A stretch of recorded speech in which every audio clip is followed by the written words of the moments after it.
যে বুড়ো, সকালবেলা দাওয়ায় বসে পা দোলালেই চলবে? বলি বাজার যেতে হবে না?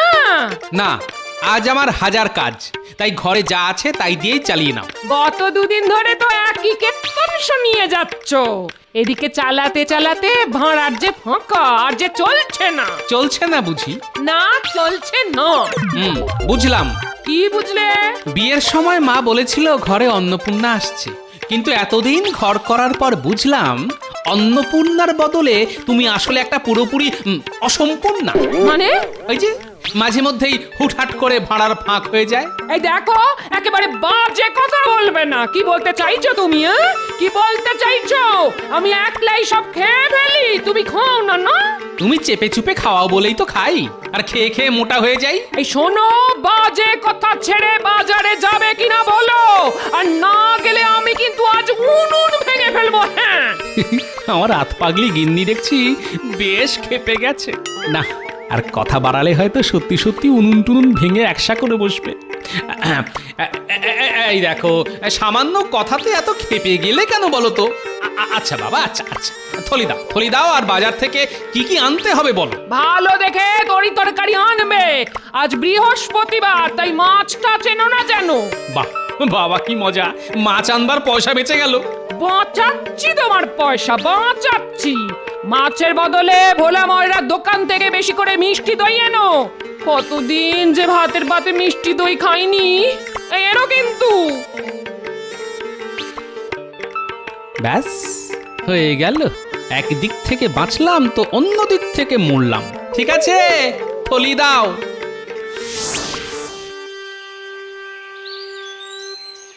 এই যে ভোলা, ভালো দেখে আতসের মিষ্টি দই দাও দেখি। বাড়িতে কুটুম এসেছে বুঝি? হ্যাঁ, একরকম কুটুমই বলতে পারো।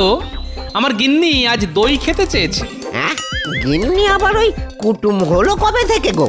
বারে, কুটুম নয়, আমাদের সকলের জীবনে সব থেকে বড় কুটুম তো ওই শ্বশুরের মেয়ে। পান থেকে চুন খসলেই তো একেবারে রে রে করে ধেয়ে আসবে। হ্যাঁ, আর হর্ষ, আমার গিন্নি, হ্যাঁ আমার গিন্নি তো ওই তীর্থে যাবার বায়না ধরে বসে আছে। হ্যাঁ, আর না নিয়ে গেলে সে নাকি ঘর সংসার ছেড়ে বাপের বাড়ি চলে যাবে। তাই ওই মনটা একটু খারাপ। হ্যাঁ, কি করব ঠিক করে উঠতে পারছি না তো। এতে আর ঠিক না করার কি আছে? শোনো, প্রথম বয়সে জননী আর মধ্য বয়সে ঘরণী, এদের মন জোগাতে না পারলে কিন্তু কপালে অশেষ দুঃখ জোটে। আসলে দুজনেই তো রেধে বেড়ে খাওয়ায়। এই দেখো না, গিন্নি মুখ থেকে কথা খসালো কি না খসালো, আমি অমনি দৌড়ে দই কিনতে চলে এলাম। দেখো গোপাল, দই কেনা আর ওই তীর্থে যাওয়া কিন্তু এক কথা নয়। হ্যাঁ, কেন নয়? দই কিনতেও পয়সা লাগে, আর তীর্থে যেতেও পয়সা লাগে। আরে ওই পয়সা কড়ি নিয়েই তো সমস্যা। কেন, তোমার কি পয়সা নেই? আছে তো, হ্যাঁ আছে। মা লক্ষ্মীর কৃপায় ঘরে যথেষ্টই আছে। তাহলে আমি তীর্থে গেলে ঘরে রাখা ওই পয়সা কড়ির কি হবে? কি হবে? হ্যাঁ, আমাদের না থাকার সুযোগে চোর এসে যদি সর্বস্ব চুরি করে নিয়ে চলে যায়, তখন কি হবে? হ্যাঁ হ্যাঁ, সেটা একটা সমস্যা বটে। তাহলে এক কাজ করো, বিশ্বাসী কারো কাছে পয়সা করে গচ্ছিত রেখে দিয়ে যাও। কথাটা খুব একটা ওই মন্দ বলনি। হ্যাঁ ঠিক আছে, তাহলে একটু ভেবেই দেখি। হ্যাঁ হ্যাঁ, ভেবে দেখো, আর আমার দইটা চটপট দিয়ে দাও। আজ আবার তাড়াতাড়ি রাজসভায় যেতে হবে, বুঝলে? আর হ্যাঁ, আমার নাতনি আর নাতিদের জন্য 5টা বড় দেখে রসগোল্লা দিও তো। হ্যাঁ হ্যাঁ হ্যাঁ, দিচ্ছি।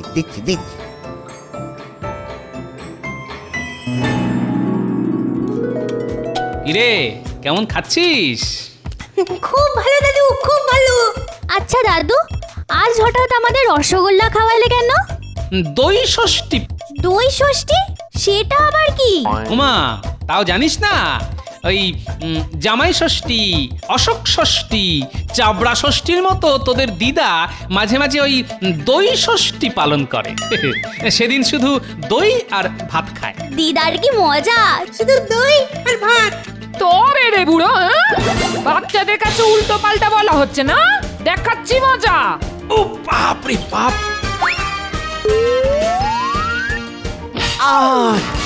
ভোলা ভোলা ময়রা এসে পড়লো বলে বুড়ো আজ খুব জোর বেঁচে গেল। হ্যাঁ, কি ব্যাপার ভোলা? একটু আগেই তো দেখা হলো, এখন আবার আমার বাড়ি কি মনে করে? ভেতরে চলো, কথা আছে। হ্যাঁ,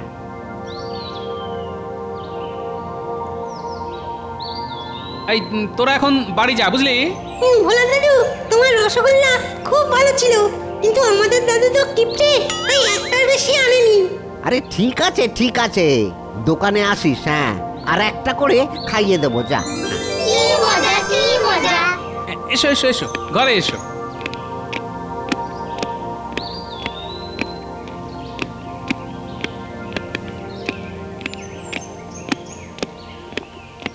বসো, ওই খাটটাতে বসো। এবার বলো কি বলতে এসেছো। আচ্ছা গোপাল, আমি গিন্নিকে নিয়ে তীর্থ করতেই যাব। সে তো খুব ভালো কথা। ভেবে দেখলাম ওই যেতে আসতে দিন 20 মতো লাগবে, তাই ওই কদিন তুমি যদি আমার যাবতীয় সঞ্চয় মানে ওই টাকা পয়সা, ওই সোনার দানা, এইগুলো সব যদি রেখে দাও তাহলে। আমার কাছে?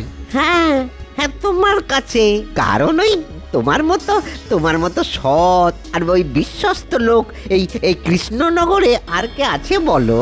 দেখো, রাখতে তো আমার কোনো আপত্তি ছিল না, কিন্তু আমার ঘরের অবস্থাটা একবার দেখো। একে খড়ের চাল, তাতে আবার এখানে ওখানে ফুটো। রাতের বেলা আমি আর আমার গিন্নি দুজনেই মরার মতো ঘুমোই। তা চোর টোর এসে যদি সব চুরি করে নিয়ে যায়। চোর? হ্যাঁ ভাই, চোর। তাই বলছি, এত বড় দায়িত্বটা তুমি আমার কাঁধে চাপিয়ে দিয়ে যেও না। তাহলে কি করি বলো তো? আমি বলি কি, তুমি একবার মহারাজকে গিয়ে বলতে পারো। তিনি যদি রাজি হন তাহলে আর চিন্তা কি। ঠিক আছে, দেখছি। হ্যাঁ, দেখছি। আমি তাহলে এখন আসি ভাই, আসি। হ্যাঁ হ্যাঁ, এসো এসো।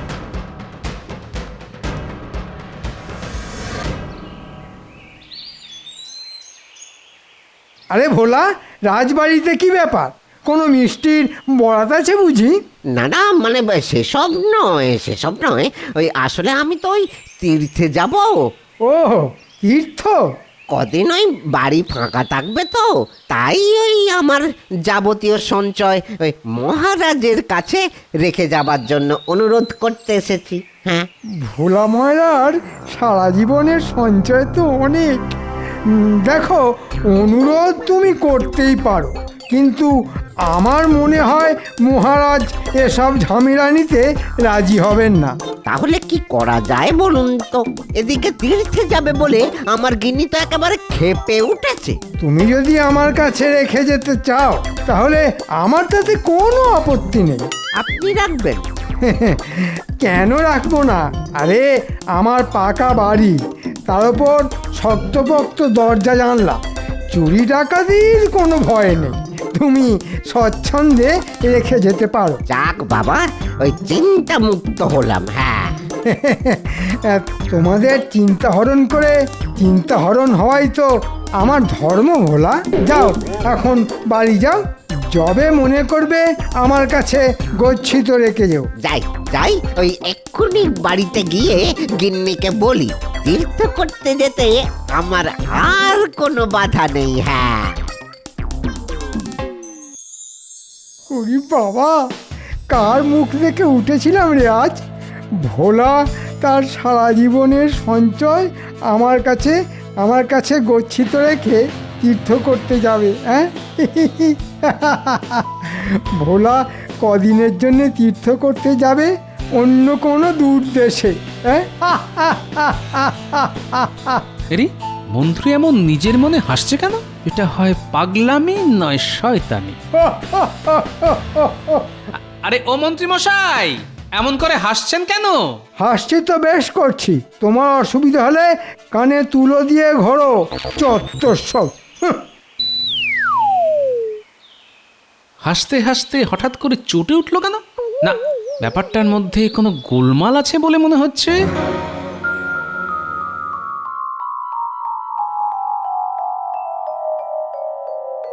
গিন্নি, আরে ও গিন্নি, কোথায় গেলে গো? কি বলবে বলো? বলছি যে ওই গিন্নি, ওই বাক্স প্যাটরা গুছিয়ে নাও। হ্যাঁ, গুছিয়ে নাও। বাক্স প্যাটরা গোছাবো মানে? আহা, তীর্থে যাব তো। হ্যাঁ, বলো কোথায় যাবে? পুরী না কাশী না? এর আগে কোনোদিন তো যাইনি, তাই পুরী চলো, একসঙ্গে সমুদ্র আর জগন্নাথ দর্শন। তাহলে তাই চলো। হ্যাঁ চলো, ভাবছি ওই পরশু দিনই আমরা যাত্রা শুরু করব। পরশু দিনই? এই তুমি না খুব ভালো, ময়দা মাখাই আছে, দাঁড়াও তোমার জন্য চট করে দুটো লুচি ভেজে নিয়ে আসি।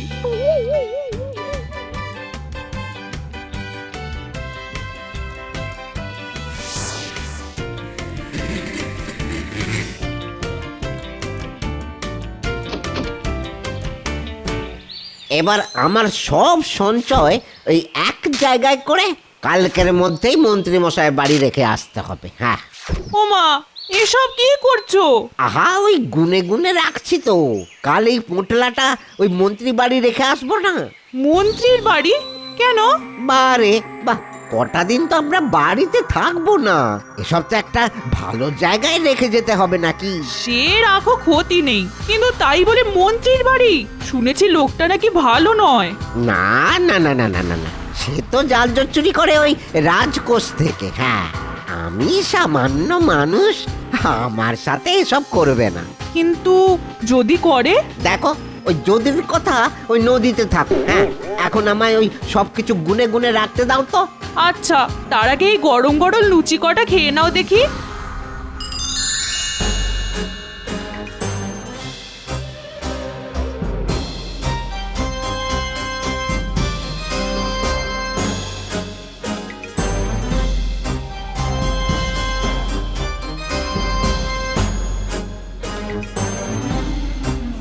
রে, এই সকালবেলা পোটলা হাতে ভোলা চললো কোথায়?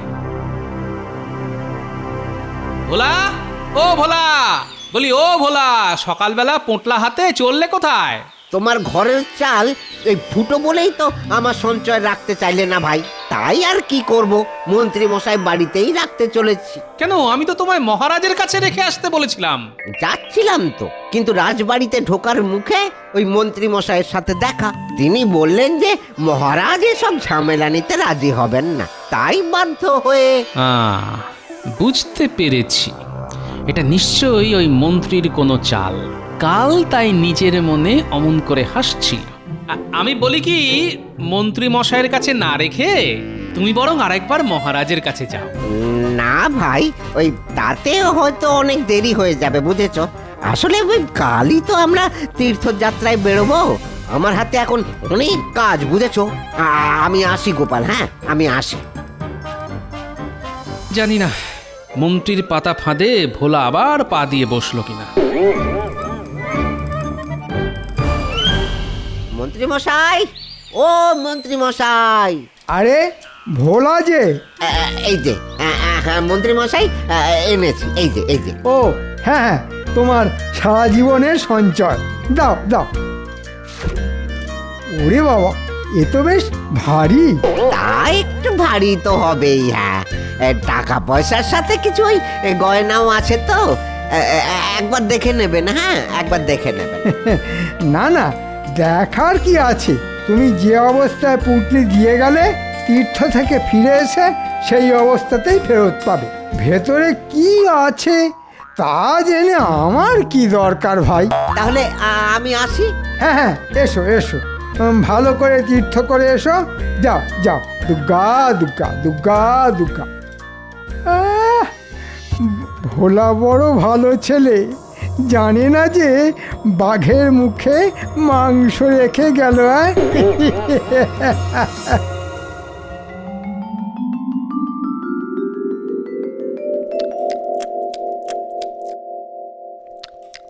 আজ আজ 20 দিন হয়ে গেল ভোলা তীর্থ ভ্রমণে গেছে, কবে ফিরবে কে জানে। গোপাল, গোপাল, এই, ও গোপাল, গোপাল আমার সর্বনাশ হয়ে গেছে, গোপাল আমার সর্বনাশ হয়ে গেছে। কেন, কি হয়েছে? সকালে, আজ সকালে ওই তীর্থ থেকে ফিরে এসেই মন্ত্রী মশাই বাড়ি আমার পুটলিটা আনতে গিয়েছিলাম, কিন্তু কি কিন্তু? কি সব আজে বাজে কথা বলছো ভোলা? তুমি তুমি আবার কবে আমার কাছে টাকা পয়সা রেখে গিয়েছিলে? হ্যাঁ, কি বলছেন? হ্যাঁ, কি বলছেন? কি পুরী যাবার আগের দিন আপনার কাছে রেখে গেলাম না? আপনি গাল ফুলিয়ে বললেন আমি যে অবস্থায় পুটলি দিয়ে যাচ্ছি তীর্থ থেকে ফিরে এসে সেই অবস্থাতেই ফেরত পাবো। আমি এসব কথা বলতেই পারি না। হ্যাঁ, আরে আপনি বলেছিলেন তো। তাই নাকি? তা আমি যে তোমার কাছ থেকে পুঁটলি নিয়েছি এসব কথা বলেছি সেটা প্রমাণ করতে পারবে? সাক্ষী আছে কোনো? সাক্ষী? না, তা তো নেই। তাহলে মানে কেটে পড়ো। এভাবে আমার মানহানি করার চেষ্টা করলে পেয়াদা এনে তোমায় কারাগারে পুড়ে দেব। মনে রেখো, আমি এ রাজ্যের মন্ত্রী, আমার হাত কিন্তু অনেক লম্বা। যাও, দূর হয়ে যাও আমার সামনে থেকে। সবই বুঝলাম, আর এই ভয়টাই আমি পেয়েছিলাম। আমার এখন কি হবে গোপাল? হ্যাঁ, আমার এখন কি হবে? সর্বস্ব তো চলে গেল, দোকান খোলার মূলধনটাই তো আমার কাছে আর নেই। চলো তো আমার সঙ্গে। কোথায়? মহারাজের কাছে।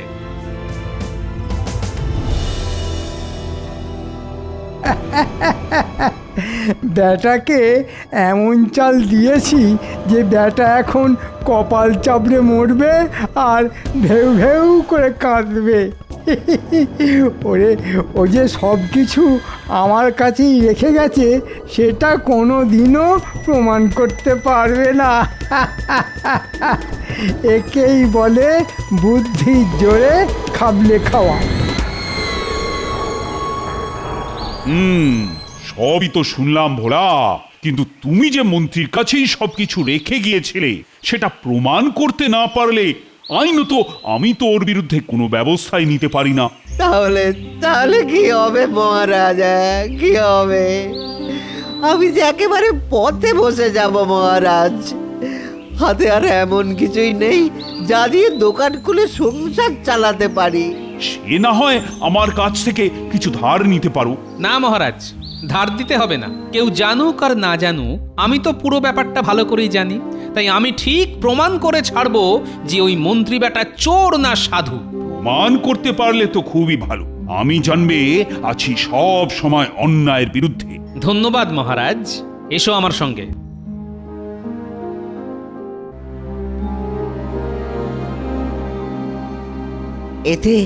এতে হবে বলছো? হবে না মানে? হতেই হবে। আসলে মন্ত্রী মশাইয়ের মাথাটা শয়তানিতে ভরা হলেও ঘটে ঘিলু বলতে কিছু নেই।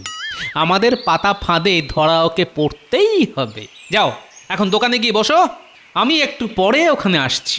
তারপর শুরু হবে আসল খেলা।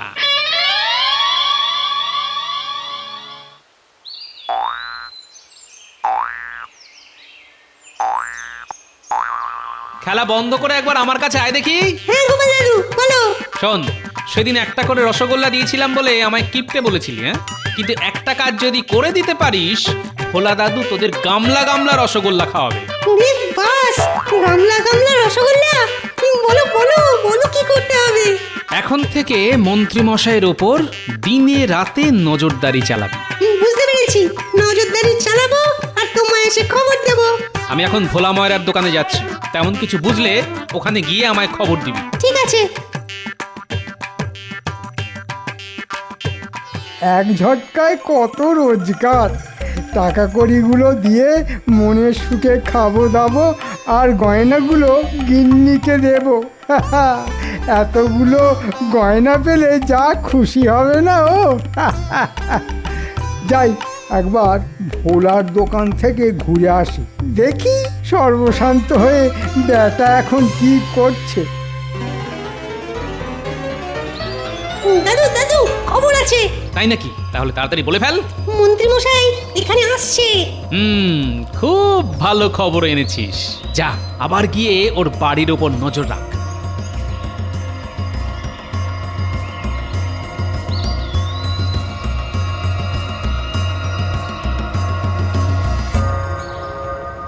ঠিক আছে, হ্যাঁ ঠিক আছে। ভোলা, মন্ত্রী মশাইকে বোকা বানাতে কি বুদ্ধিটাই না বের করেছো তুমি, হ্যাঁ? আমাকে নিয়ে কি বলছে গোপাল? না, আজ থেকে শুনতে হচ্ছে। মন্ত্রী বেটার টাকা কড়ি গয়নাগাটির উপর খুব লোভ, তাকে নকল টাকা আর পয়সা দিয়ে খুব ঠকান ঠকিয়েছে। এবার এই গয়না বেচতে গেলে কিংবা টাকা কড়ি দিয়ে কোনো কিছু কিনতে গেলে নকলের দায়ে হাজতবাস হবে ওর। সব জারি জুড়ি তখন ঘুরছে যাবে। আমার কাছে বিনা পয়সায় মিষ্টি খাওয়ার ফল হাতে নাতে পাবে। হ্যাঁ, কি শুনছি নকুলের দায় আমাকে ফাঁসানোর চেষ্টা? না না, এক্ষুনি বাড়ি গিয়ে ওই পোঁতলা ফেলে দিতে হবে। দেখো মন্ত্রী ছুটলো বাড়ির দিকে। চলো ভোলা, মহারাজকে নিয়ে আমরাও তাড়াতাড়ি ওখানে যাই।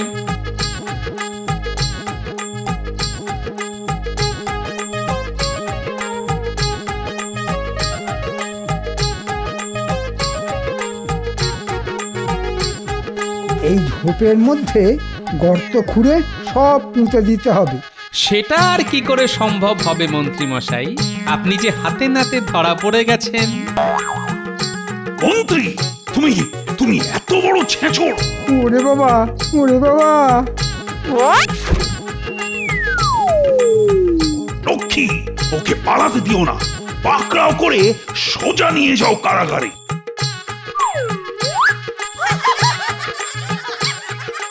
সত্যি সত্যি গোপাল, এই যে আজ আজ তোমার বুদ্ধির জোরে আমার সব কিছু রক্ষা পেল। তার সঙ্গে আমার নাতিরাও আছে। ওরা যদি গুপ্তচরের কাজটা না করতো, ওদের ওদের পেট পুরে রসগোল্লা খাওয়াবো। কি মজা, কি মজা! আর আমি কি বাদ যাব নাকি? কতদিন যে তোমার দোকানের রসগোল্লা খাইনি, তাই সকলে মিলে পেট পুরে রসগোল্লা।